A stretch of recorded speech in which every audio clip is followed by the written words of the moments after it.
Hey, welcome back to our shop just outside Kennesaw here in North Georgia.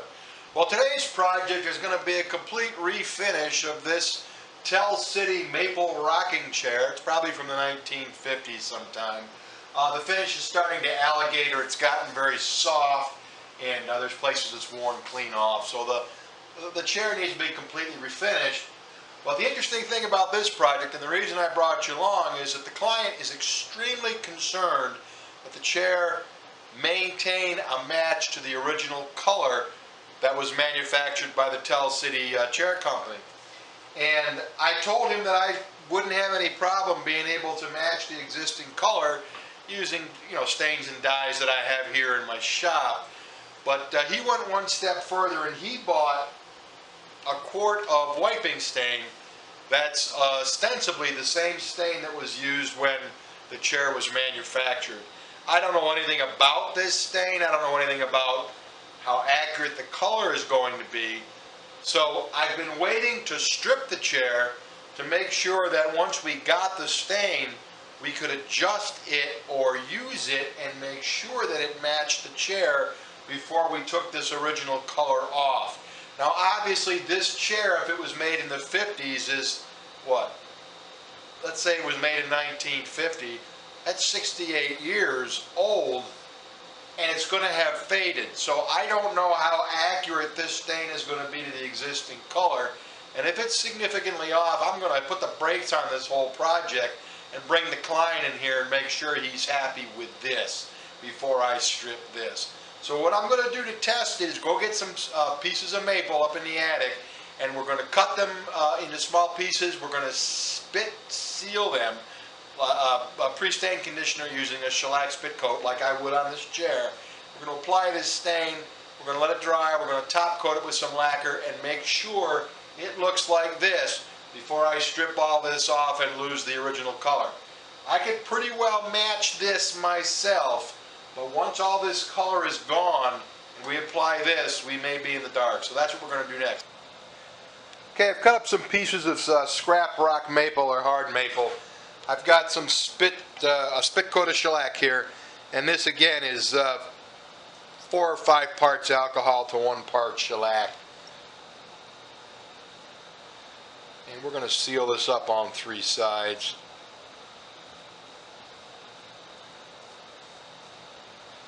And we'll let it dry. This piece here I'm not going to seal.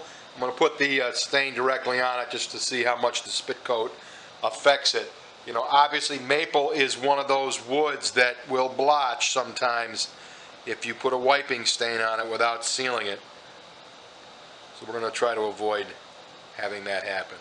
Okay, as soon as this dries, we will break out the client's stain and see how it goes. And this is what came in the stain container. Let's see how it goes on. Alright, the first place we'll put it is on the unsealed piece.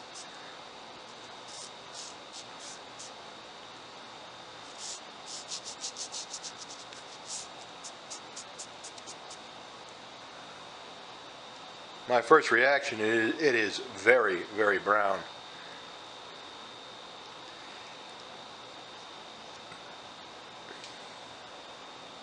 Okay, let's put it on the piece that we spit coated.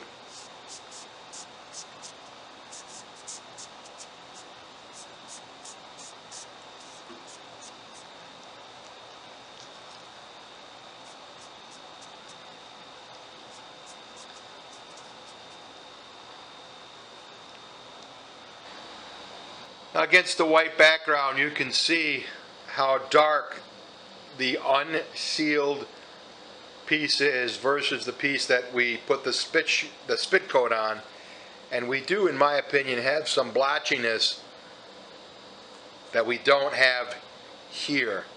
Now I'd like to let these dry and put some lacquer on them to get a real good idea of what we're looking for against the original color. But let's put these up against the base of a rocker here and take a look.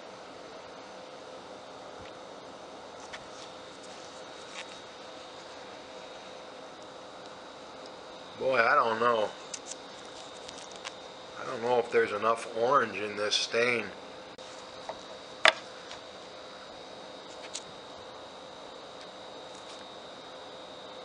I'm going to put a second application on the seal piece, and let's see how that goes.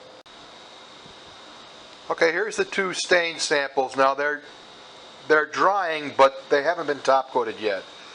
This is the unsealed piece, and you can see the unevenness. You can see the dark stripes here. That's what happens when you don't seal maple. And it looks to me to be highlighting the brown in the stain, and I don't like it a bit. This is the piece that we sealed with the shellac sealer, and it's got two coats on it, and it's much closer to what we're looking for. I would like to see more orange in it, but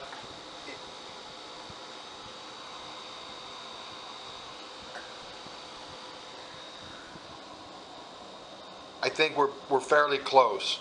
But let's withhold judgment until this completely dries and we can get it top coated. Okay, excuse me, I'm going to have to handhold you here, but here is the piece that we did not seal.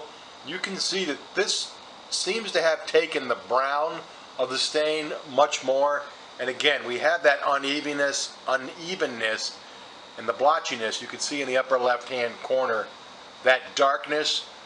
That's what the sealer prevents. You can also see in the light here how alligator this finish is. Now this is the stain, two coats and sealed, and I think that's a great match. I'm exactly surprised how close that is. Of course it's a little bit richer, but again it's brand new. It's not 60 or 70 years old. So what we're going to do is strip this chair completely, and we will seal it with a spit coat of shellac, and then we will apply the wiping stain, and I think we're going to get the color that the client wants, because right now with this piece of maple block it's just a dead match. I've got the chair flipped over bottom side up, and we have the remnants of the Tell City chair tag here. And you can see under it says finish, it says AND. And if you look at the can he provided, it's Andover Maple. So I got to think that that's what the match is. And the fact this is a Tell City chair is very important to the client. So we're going to protect this tag the best we can. I'll put some wax paper over that and some tape, and we'll be very, very careful as we refinish around it. Okay, we're getting ready to strip this chair. You can see I've got it turned upside down. I've got an F-clamp down here to keep it from falling off the bench. Got the bench protected by a tarp. By the way, Harbor Freight, when they have a sale, will sell these tarps for about $2 a piece. They're really good for stuff like this if that's what you want. Anyways, I've got some 4/0 steel wool ready to go. I've got my liquid methylene chloride stripper in a Pyrex container that I always use, a brush. I'll put my respirator on as soon as I'm done talking to you. I put an apron on. If you get this stuff splashed on you, it burns. I keep a wet rag handy to just wipe off any splashes I might get on myself. I usually don't react badly to it if it gets on me. It's a mild annoyance, so I just wipe it right off. But most importantly, when you're working in a confined environment with methylene chloride, make sure you have an organic respirator on. Again, it's just too hot outside to strip this outside. That's what I would like to do, but I'm going to do it indoors. So I will get masked up. I'll bring you back, show you a little bit of how I apply it and how I'm going to get it off. And then I got this whole chair to strip, and that'll be probably an hour or two's of pretty tedious work. So I'll bring you right back.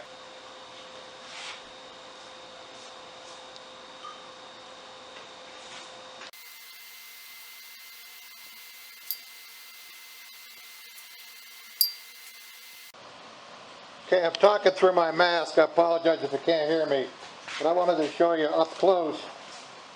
Work in manageable sections. Try to keep everything wet, especially if you're using a liquid stripper instead of a paste. And I think you could probably see that there's an awful lot of color in the finish, toned lacquers that went on here, as is expected. I didn't think that the chair would have been manufactured with a wiping stain.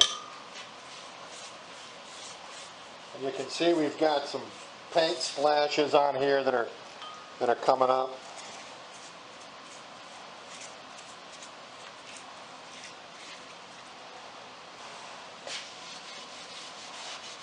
And I'm taking some 4/0 steel wool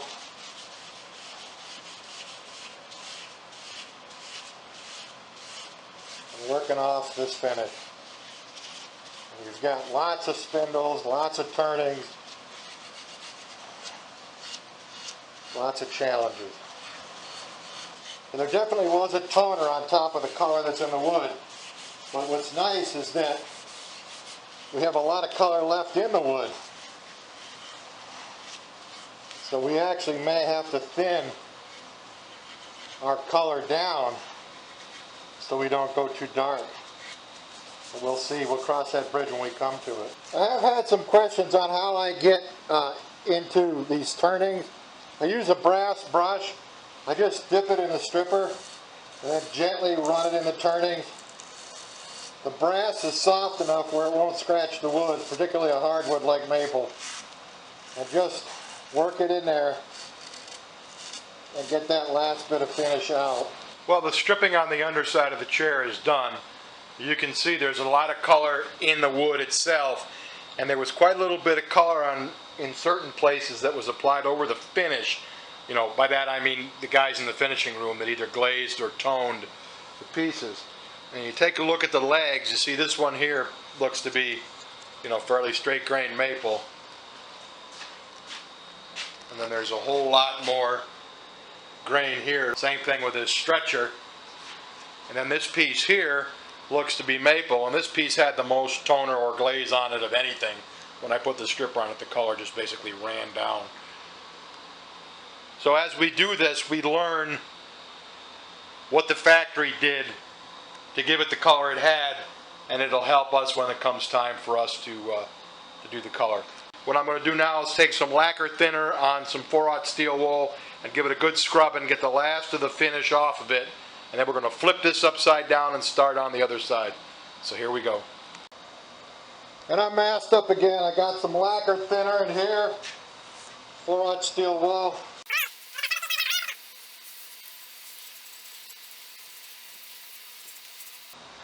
And it's been scrubbed off with lacquer thinner. We're ready to flip it over and start on the top of the chair. And I've got the chair flipped upside down. I did the underside of the arms just now and allowed the stripper and lacquer thinner to run onto the top. And you can see just how much color is in that top coat. Alright, we've got it all stripped down. I got to neutralize the stripper with some water and wipe it down. Basically just wipe it down with wet rags and dry it off. Then I'll let it set overnight because it's very humid and I don't think it's going to dry in an hour or two. It's going to need overnight to get dried.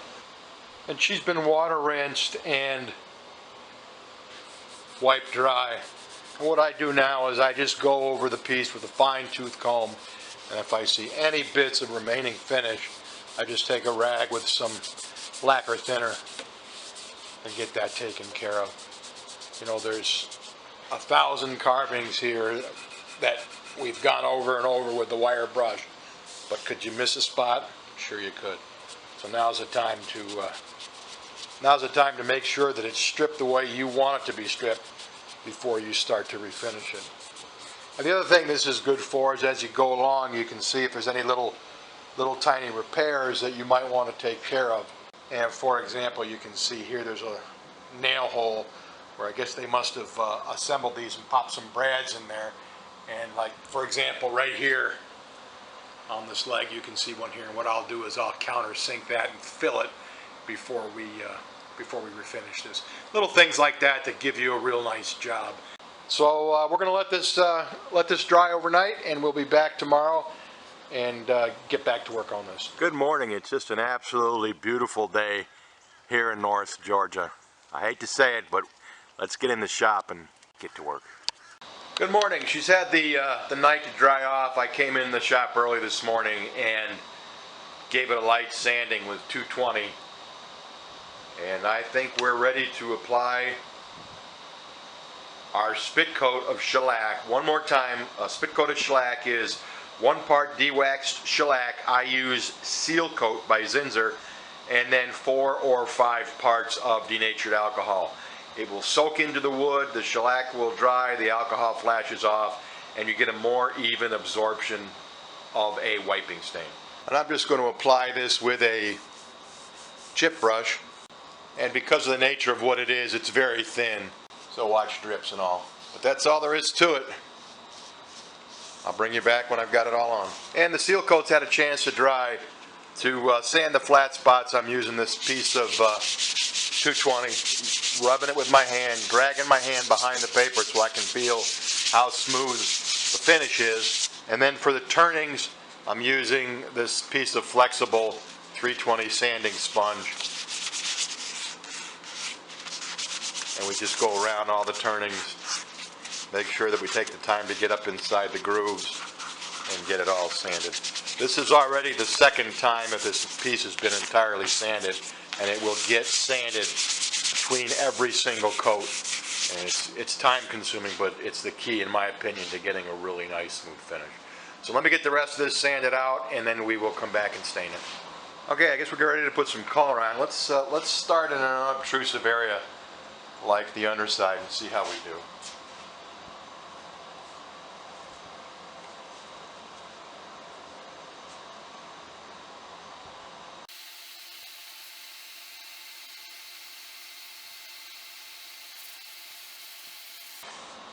And it's not taking very well.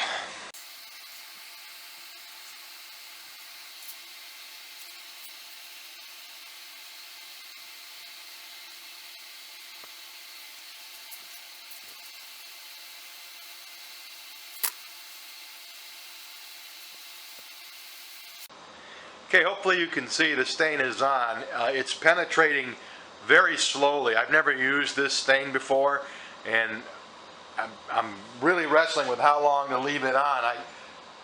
I want to make sure that we get as much of the color as we can, obviously, but we don't want to go too dark, if that's even possible with this stain. So I think what I'm going to do is start to wipe this off and see how we do. Yeah, okay, we've got a good color here. For a little while there, I thought I was going to have a big old problem on my hands, but that color looks good. That color looks good. All right, let me get this wiped off. I'll bring you back. Here's our color sample that we made, and here's what we've got on the underside of the chair. And that's great. We're very close. We're certainly not too dark. We do have places that are lighter. For example, if you remember correctly, I told you about this leg. Had a lot of toner on it. You can see it's quite a little bit lighter there, but that's all stuff we can take care of. All right, for 1 minute I thought we were going to have a disaster, that it wasn't going to take the stain, but I let it set a little while and it worked its way in and did exactly what we wanted it to do. So let me flip this over and get the rest of this chair stained. Take a deep breath too. That was close. Okay, let's get this end, or the top, wiped off.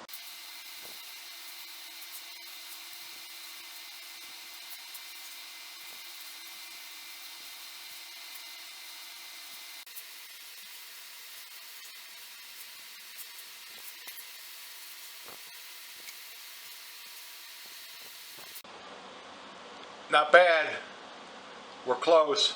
We are going to need to do a little bit of toning and a little bit of glazing, because as you can see, and it's typical of maple, it's hard, but there are places it just doesn't take the stain. It's just too hard.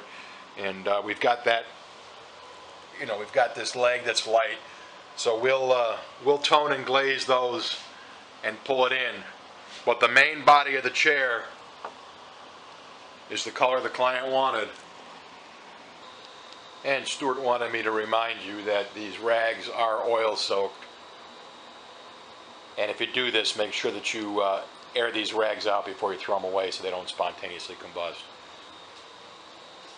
Stuart's having another hard day supervising the work in the shop. Abby's inside, it's just too hot for her. Okay, bring you back.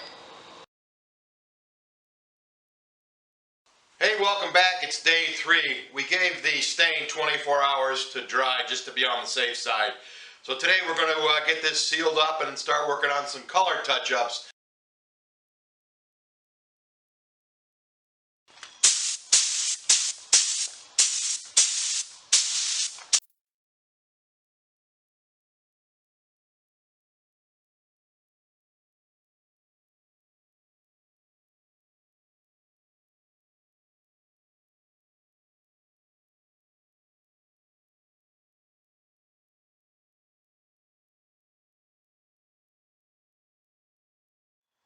And our first coat of sealer is on. It's looking pretty good. It's a very, very humid day here in Georgia, so I've got some lacquer retarder mixed in with the sealer to keep the blushing down to a minimum. But so far so good. We'll give it maybe a half hour to get good and hard, and then we'll come in and sand the entire piece and repeat again. Start to build our finish. Bring you back. The sealer's had a chance to set up, so I'm doing a sanding with the 320 flexible sanding sponge. Getting this as smooth as we can for the next coat of sealer.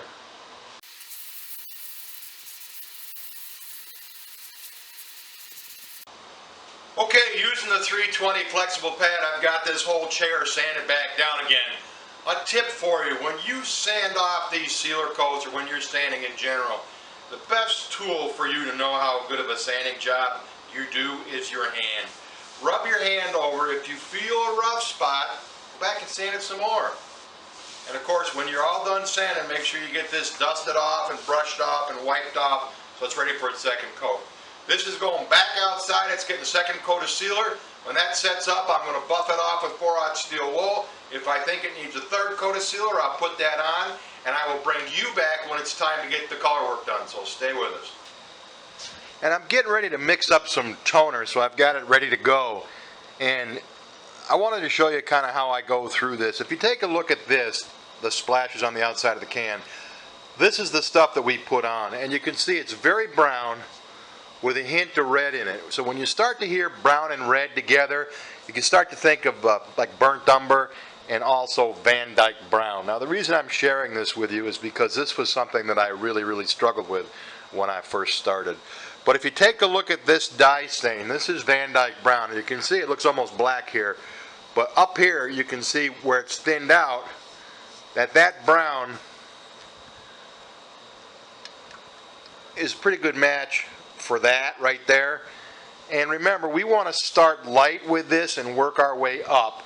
We have the stain on the piece, and what we're trying to do is just catch up those few places where the maple was so hard it didn't take the stain as well as it did elsewhere. So I'm going to mix up some Van Dyke brown toner. I'm going to put a little bit of Van Dyke brown dye into a solution of lacquer thinner and a little bit of lacquer, and that's what we're going to use to do our color matching with. I hope you can see in the camera, but this is the color I mixed up. It's a light Van Dyke brown, and we're going to use it to sneak up on the color. I think it's going to be good. I've got you inside out of the bright sun, and I'm just going to kind of highlight some of the issues that we're going to be focusing on with the color matching. You can see how beautiful these stretchers are, and then this maple leg is much lighter, so we need to tone this one down closer to this. You can see the one on the other side, kitty corner to it, is just about the same. And then if you look at the color of this rocker versus the color of the other rocker, you can see it's a little bit lighter. So we'll do a little color work here on this light spot right here. Let me bring you around. And then on this, the inside of this rocker anyways.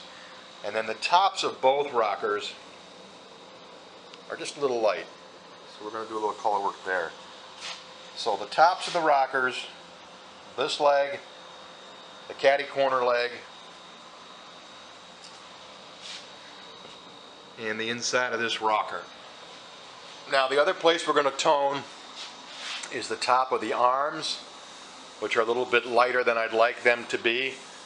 And then you can see here we have an old repair where maybe this might have gotten chipped off or something. But whoever did it did a very nice job of maintaining the shape. But they actually installed that cap right there. And that's why we have such a different color along the edge there. So we've got to get this toned down closer to this. You can see here this arm, that color carries through and it gets a little bit light up on top. Now a little bit lighter on the arms isn't a bad thing. It's consistent with wear over the years, but we're going to try to bring this a little bit closer to the rest of the chair.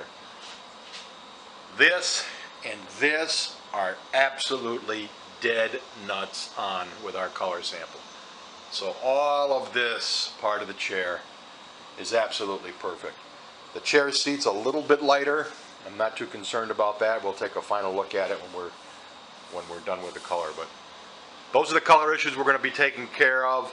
I'm going to do the color work inside the shop only because it's very bright outside, and I really need to be able to see what this chair is going to look like when I do it. I can't make any mistakes now, or we're going to be taking finish off. Here we go.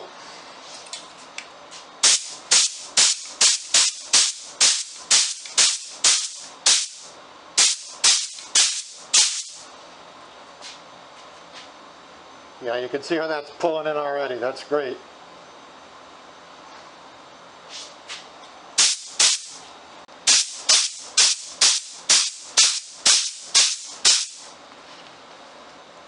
And remember, we don't want to go too dark.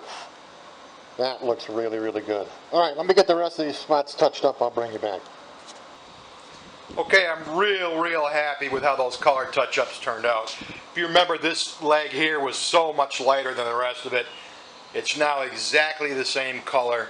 The light spot on the rocker is gone. The tops of the rockers are more evenly matched to the rest of the piece. We've got nice color on the arms, yet we still maintain some of the wear. I was able to pull this color in much closer here. Remember, this is a repair with two different types of wood. I'm afraid if I try to color this little spot right here in, it's going to make it too dark. So we're going to just leave it. As you can see, it's a beautiful blend here, and it lightens up just a bit right where it's supposed to be, where that hand would curl over. Real happy with that. Take a look at that leg. That was light too. That blends in. And look at the tops of the rockers. Outstanding.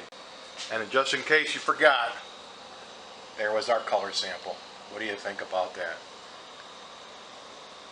I am really pleased with the color. Okay, I'm going to give this a little bit of time to harden up, and then it's going to be time to shoot some lacquer on it. And it's the same thing. We're just going to shoot a coat. We're going to light sand it, shoot another coat, light sand it, and we'll put 4 or 5 coats of lacquer on this, and it'll be done. You've seen me spray, you've seen me sand. There's no need for me to do that. I'll just bring you back at the end when she's all done. Well, here she is. She's got 3 coats of lacquer, 2 coats of sealer on her. I'll put another coat of lacquer on her tomorrow morning, and then when she dries real good, we'll rub her down with some steel wool and wax. But I think it came out great. I sure hope the owner likes it and appreciates it.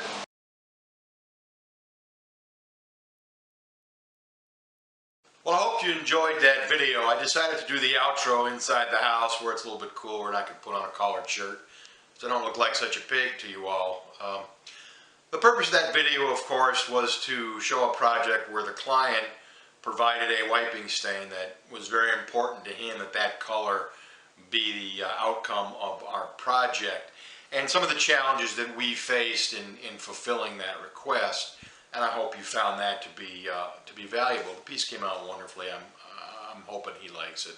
I think he will. From our shop, and in this case from my den just outside Kennesaw here in North Georgia, best regards. Thanks for watching. Take good care. We'll see you next video. Bye. And remember, it's just wood, color, and some shiny stuff. Take care. See you next video.